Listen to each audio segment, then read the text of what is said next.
to serve all Kenyans regardless of their political preferences during the election or ethnic origin.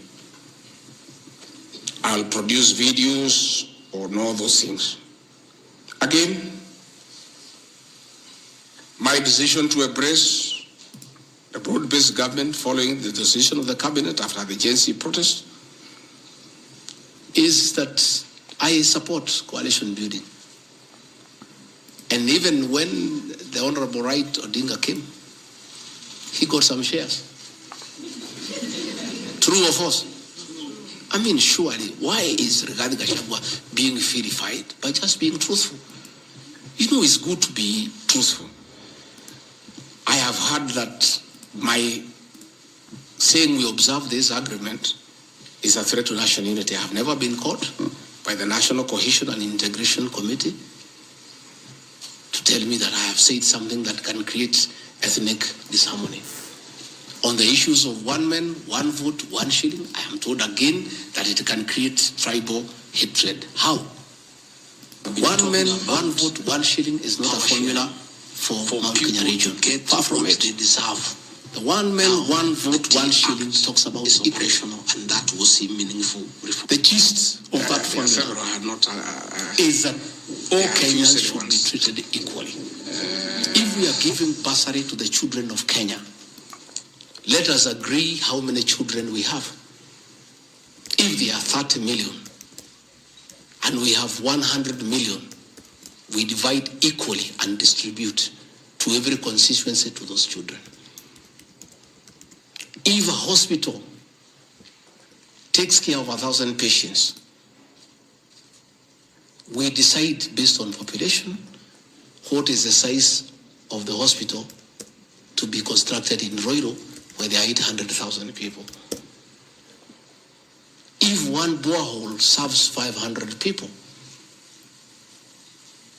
do you construct one borehole in an area where there are 10,000 people?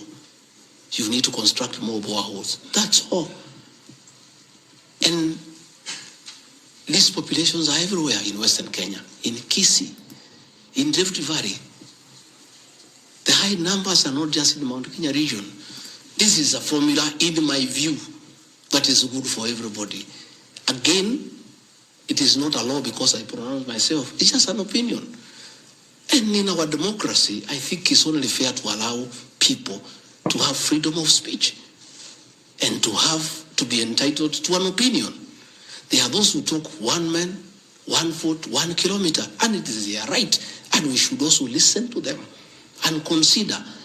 And all those opinions can be harnessed and people can agree which is the best formula to take care of the people of Kenya. That is all I said. I wanted to read to the people, of course, the projects that were negotiated, but I don't seem to have that page. I produce it tomorrow in Parliament. So that when they hear I am fighting, I'm also fighting for them. Mine, for the Mount Kenya and President William, we never wrote anything.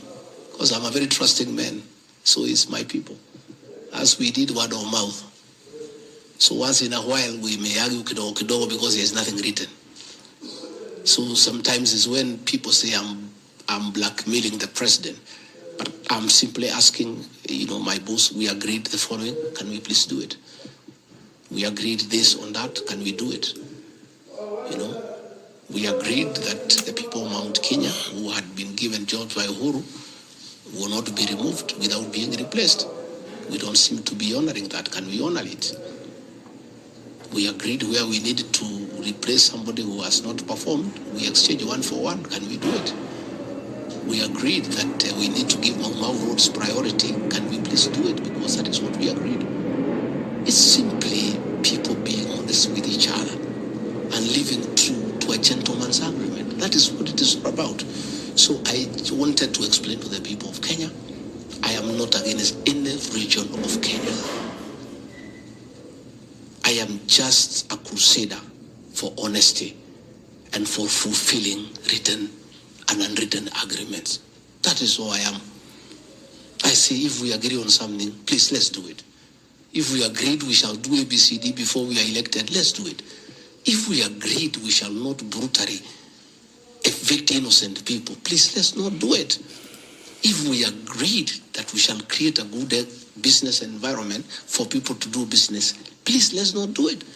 If we agreed there shall be no abductions and extrajudicial killings, please, let's be true to the people of Kenya. That is all. So I want to thank every one of you. And because I've been in Parliament, I don't think it's necessary to have questions. I've been very, very clear on no issues, why I called this a press briefing. I've said I'll be in Parliament tomorrow. I have asked my team to try to give you all the materials so that you can also go and digest. But I think I've prosecuted my case before my employers, the people of Kenya. And I trust because the members of Parliament are also listening. They'll be fair, they'll be just, and they'll be true to their conscience and do the right thing. And not hang an innocent man without evidence. I wouldn't mind being crucified if there was evidence, but there's nothing, zero. I've explained myself to the fullest. And I think you and the people of Kenya have heard me. Let me thank all of you for giving me this time, and I appreciate the media for your role to inform the people of Kenya, to educate them, to entertain them, and keep them abreast with what is going on. I want to thank you for your coverage of the short public participation on this impeachment motion, because you exposed it for what it was, and your video clips are very useful for us as we argue in courts of law. You guys are wonderful. You are good people. No wonder you are called the fourth estate. I don't know where we would go in this country without you. We would have so much impunity. We would go back to dictatorship without the media. I want to encourage you to continue to be the watchdog on behalf of the people of Kenya, to protect the Constitution with zeal, to uphold the rule of law, and to call out impunity and corruption. And I want to say, after this impeachment, I want the members of Parliament now to focus on the corruption scandals around our country. The Adani scandal, the issues in public health sector, the glaring theft of public resources. That is what Parliament should consider and take time. And that is what the people of Kenya want. And I really want to thank the media for being a very responsible watchdog on behalf of the people of Kenya. Please continue writing. Where Riggy G has gone wrong, please write. But always accord me the right of reply. Don't condemn me unheard. And I want to thank you tonight, because you have really written accusations against me. But I am also to blame because I never called you, isn't it? Now that I have called you, I want you to request you. Every accusation, put my answer. Is that not fair? Let the people of Kenya judge. You want to ask questions? But not outside this. Okay. Your Excellency, thank you. We appreciate you hosting us here. You have said a lot in the last more than nearly 2 hours, so I'll be very brief in relation to what you said.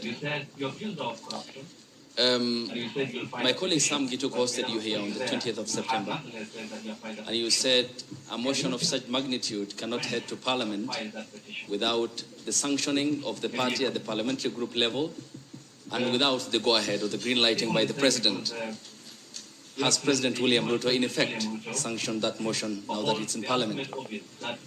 Second, this is in relation to a statement on the 4th of January this year regarding High Court Judge Honorable Esther Maina you have mentioned. You said you accused her of corruption, and you said you'll file a petition, but we never saw you there. You nonetheless said that you have filed a petition. Can you tell the Kenyan people when you have filed that petition? Maybe you can note. This one the same because, Your Excellency, you and President William Ruto hold the ultimate office that must provide answers for the Kenyan people. You therefore are open to accountability, scrutiny, and questions. When you took your oath of office, you told the Kenyan people that the country has empty coffers, that you inherited empty coffers. However, your statement is contrary to what the Kenya National Bureau of Statistics says, that at the time when you assumed office, the country had at its disposal 3.02 trillion Kenya shillings, includes revenue plus appropriations in aid. Why, Mr. Deputy President, did you make such a misleading statement in front of the Kenyan people and the world? Regarding your shareholding question, I'm sorry to hold you to account, Mr. Deputy President, that the context in which you have provided the agreement between the parties, the Kenya Kwanza parties, and your defense is different. This is what we said in Kericho County, that this government on February 2023, this government is a company, you told the people, that has its shares. There are owners who have the majority of shares and those who just have a few, while others do not have any. You invested in this government, you told the people of Kericho County, so you must reap. You sowed, you tilted, you tilled, you put manure and irrigated. Now it's your time to reap. Some few months later, the High Court quashed the appointment of more than 1,406 KRA officials. And the judgment? 700 of those officials were either from the Kalenjin or the Kikuyu community. How much of a responsibility will you take, being part of the presidency, of such gross locking out of Kenyans who qualify, who are competent, who merit, yet half of those appointments went to only 2 communities? That's enough. Thank you. One, the issue of Justice Minor is sub judice. I don't want to discuss it because it's a matter before court, but I'll be able to give you the date when we filed so that you can follow the petition. As to the issues that this motion cannot find its way to the Assembly without the President not, that is true. It can't. It has not.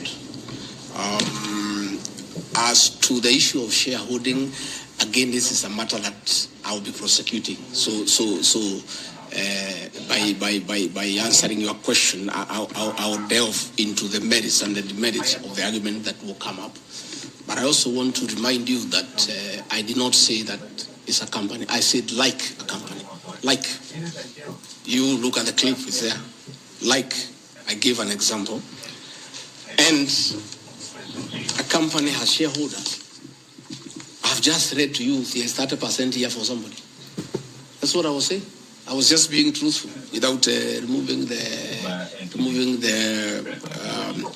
agreement. Again, I am not responsible for making appointments in Kenya.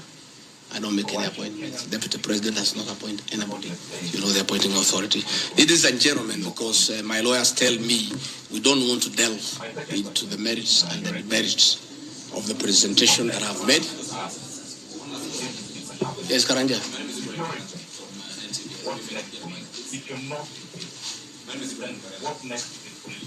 NTV. Your Excellency, when you apologized to President Uhuru Kenyatta, you said that the words used then were out of political reasons. That's why you are apologizing. So why should Kenyans believe you today that what you're saying is not for political reasons, for your own immediate benefit? My second question, Your Excellency, what next if this impeachment happens tomorrow? If you're impeached, what next for you? If you're not impeached, then what next in this political marriage between you and President William Ruto? Let's say your answer is what I've discussed here are facts. It's for the people of Kenya to look at the facts and decide whether they have the necessary veracity or not. As to what I'll do or not what I'll do, let's cross the bridge when we get there.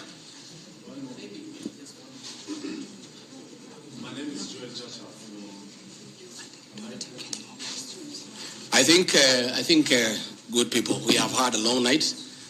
We have had a very long night, and you need to go and file your story. I want to once more thank you very much. Good people, asanteni sana, Mungu awabariki. Tutaonana kesho. Thank you.